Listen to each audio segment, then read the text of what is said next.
So, a Chinese government jet just landed in Pyongyang after 7 years.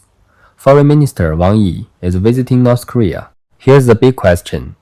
With the fires still smoldering in the Middle East, why is China choosing times, this exact moment times, to re-engage with Kim Jong-un's regime? What signal is Beijing sending? Okay, let's break it down. Look, the US and Iran just announced a temporary ceasefire, right? But Israel wants American forces to stay, and Netanyahu opposed the truce. So why did Trump push for it anyway? Here's the thing. The core goal is to pivot back to Asia, to refocus on China. Don't blame me, just check the recent US military moves. Late March, the US Air Force started upgrading the 35th Fighter Wing at Misawa Base in Japan. The first 4 F-35 stealth fighters arrived on March 28th. They plan to replace all 36 old F-16S with a total of 48 F-35S. Think about that. The F-35 has a combat radius over 1,200 kilometers. From Misawa, flying west, they can reach deep into China's northeast. Flying south, they cover the South China Sea and the Taiwan Strait. Deploying 48 stealth fighters in Japan? That's like setting up an invisible spear right at China's doorstep. And it's not just that. Since Prime Minister Kishida took office, the US-Japan alliance is accelerating fast. They've already agreed. China must not unilaterally change the status quo in the Taiwan Strait by any means. The US and Japan wanting to contain China is old news. But now, their formal and military integration is right there on the table, in our faces. So, China's visit to North Korea now, to strengthen Sino-North Korean cooperation, is incredibly significant. It's a strategic countermove. On one hand, China can use the North Korea factor to pin down US and Japanese military power in East Asia. This helps relieve pressure on China from the Taiwan and South China Sea directions. On the other hand, when China and North Korea join hands on the Korean Peninsula, it effectively checks the expansionist ambitions of Japan's right-wing forces. Safeguarding East Asian peace stops being just a slogan. For China, the external environment for peaceful reunification across the strait also becomes more favorable. Another huge part of this is expanding economic and trade cooperation. Let's be real, North Korea has had a decent few years. During the Russia-Ukraine conflict, they reportedly sent over 10 million artillery shells to Russia. Factories ran 24/7. In return, Russia shipped massive amounts of oil and grain, solving North Korea's chronic energy and food shortages. But here's the problem. Once US troops potentially leave the Middle East and global oil prices fall, how much surplus will Russia really have left to keep North Korea afloat?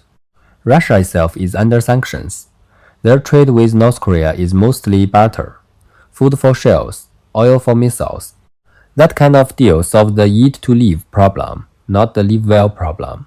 For North Korea to truly achieve an economic breakthrough, their only real path is China. What does North Korea like most? Money, technology, and industry. And what does China have? Exactly what North Korea wants: industrial transfer. Look at Vietnam. Over the past decade, they boomed by taking on transferred Chinese industries, becoming a manufacturing star in Southeast Asia. North Korea can totally copy that homework.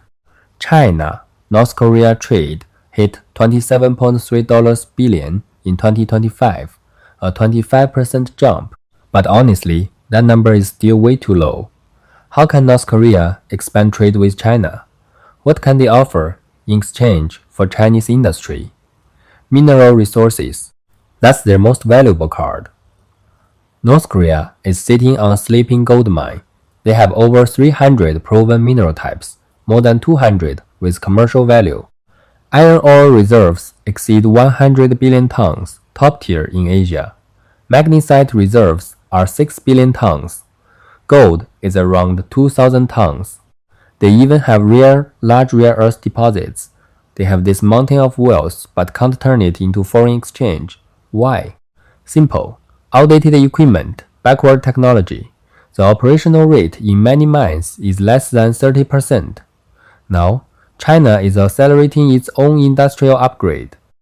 Lots of older production lines are being phased out. For China, this is obsolete capacity, but for North Korea, it's advanced productive power. It's the key to full industrialization. North Korea sells minerals to China for foreign exchange.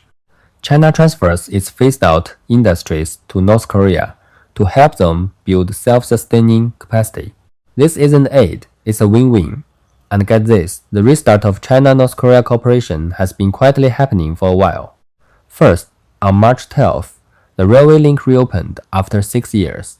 Then, direct flights resumed from Beijing to Pyongyang. Then, North Korea announced that, starting April, multiple border ports would reopen, gradually expanding border trade and deepening cooperation in energy and agriculture. And now, this high-level visit. This rhythm transport, links first, trade follows. High-level visits, cap it off. It's China's standard playbook for opening up. We've seen it with Vietnam and Laos. Now it's North Korea's turn. China needs a reliable ally in the region. North Korea needs to catch China's development fast train.